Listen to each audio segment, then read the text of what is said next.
તો જય માતાજી મિત્રો। તો અમે થોડા ટાઈમ પહેલાં એક ડિસ્કસ કર્યું હતું કે અમે બીજોના ઘરે જઈને વિડીયો એડિટ કરીએ અને સ્ટોરી વિચારીએ, એના કરતાં અમે પોતાનું અમારી એક નાનકડી ઓફિસ બનાવીએ।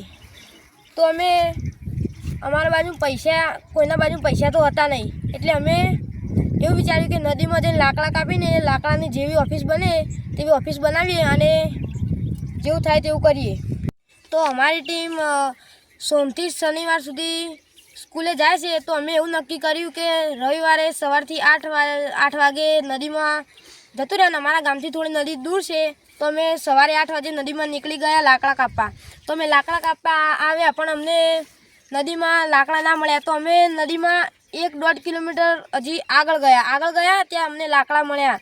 તો અમે ત્યાંથી લાકડા કાપ્યા, જેટલા અમારે ઘણા ખરા લાકડા જોઈએ સાપડા ઓફિસ જેવું સાપડું બનાવવા માટે અમારે જેટલા લાકડા જોઈએ એટલા લાકડા કાપ્યા। અમારી ટીમમાં ઘણા ખરા એક્ટરો નાના છે।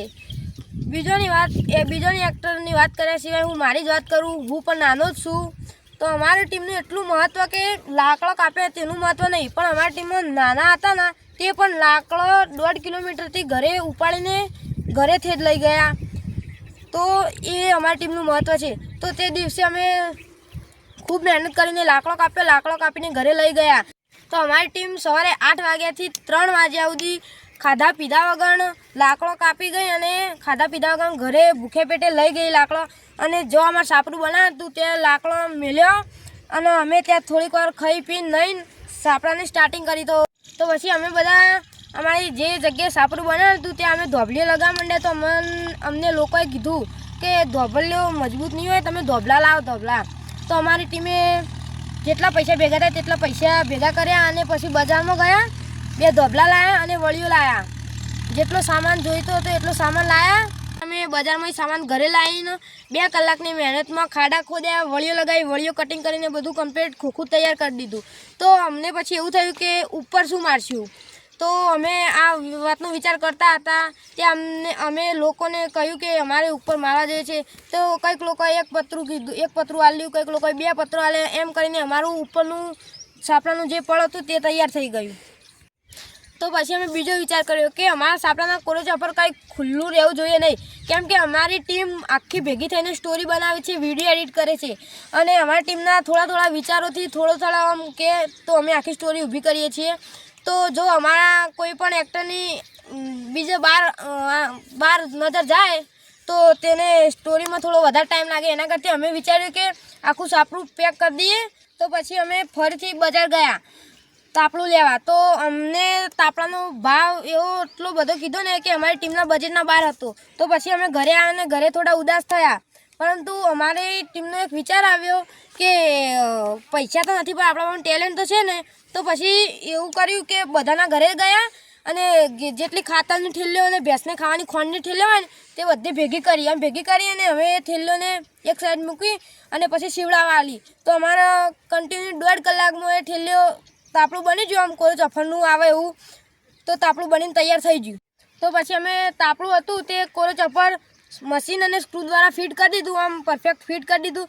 તો પછી અમને બીજો વિચાર આવ્યો કે અમે આજના રેતીમાં નીચે બેસીએ એના કરતાં કોઈક જીવજંતુ આવીને કોઈકને કરડી જાય અથવા નુકસાન પહોંચાડી જાય, એના કરતાં અમે વિચાર્યું કે પ્લાસ્ટર કરાવી દઈએ નીચે। તો અમે ફરીથી જેટલા પૈસા ભેગા કરીને બજારમાં ગયા અને એક સિમેન્ટની ઠેલી લાવ્યા અને અમે 2-3 દિવસ વાટ જોઈ કે કોઈ એવો કારીગર મળે કે અમને ફ્રીમાં તળિયું કરી આલે।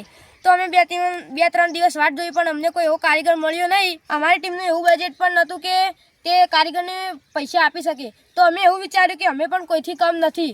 તો પછી અમે આખી ટીમે ભેગા થઈને તે દિવસે સાંજે સિમેન્ટ હતું તેનો કમ્પ્લીટ મિક્સ કરીને પ્લાસ્ટર કરવાનું સ્ટાર્ટ કર્યું। તો પછી અમારી ટીમે વિચાર્યું કે અમે પોતે જ મજૂર અને અમે પોતે જ કારીગર।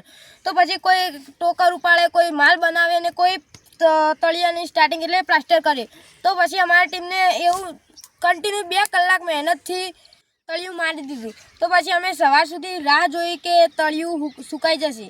તો અમે સવાર સુધી રાહ જોઈને સવારે ગયા, અમારી આખી ટીમ સવારે ગઈ। તો અમારી ટીમનું આખું મૂડ મરી ગયું, કારણ કે અમે એવા તો કારીગર હતા નહીં, કારીગર જેવા કે અમને પરફેક્ટ આવડે। તો પછી અમારા સિમેન્ટમાં કપચી થોડી વધારે આવી ગઈ હતી, તો અમારે કપચી થોડી પ્લાસ્ટરમાં વધારે આવી ગઈ હતી તો છૂટી પડી ગઈ હતી।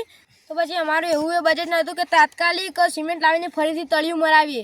તો અમે અમારી ટીમે આખી હાર ના માનીને વિચાર્યું કે થોડા સમય પછી અમારું બજેટ થશે તો અમે નવું તળિયું મરાવીશું ને ઓફિસ ટાઈપ છાપરું બનાવવા માટે અમે પૂરેપૂરી મહેનત કરીશું. તો અમારી પાસે હાલ તો બજેટ નથી અને અમે અમારું છાપરું તૈયાર થઈ જશે ઓફિસ જેવું તો પછી અમે અમારા ટોટલી મેમ્બરોની ખુરશી, ટેબલ, બ્લેકબોર્ડ એટલે અમારે ભવિષ્યનું પ્લાનિંગ કરતાં ફાવે એ બધું તૈયાર કરીશું. હાલ તો અમારે બાજુ શક્ય નથી તો પછી જ્યારે થોડા દિવસો જવા દો પછી અમારે બજેટ આવશે તો અમે કન્ટિન્યુ ઓફિસ પણ તૈયાર કરી દઈશું. અને હા, અમારી ટીમ તો હાર માનવાની નથી અને હાર માને પણ નહીં.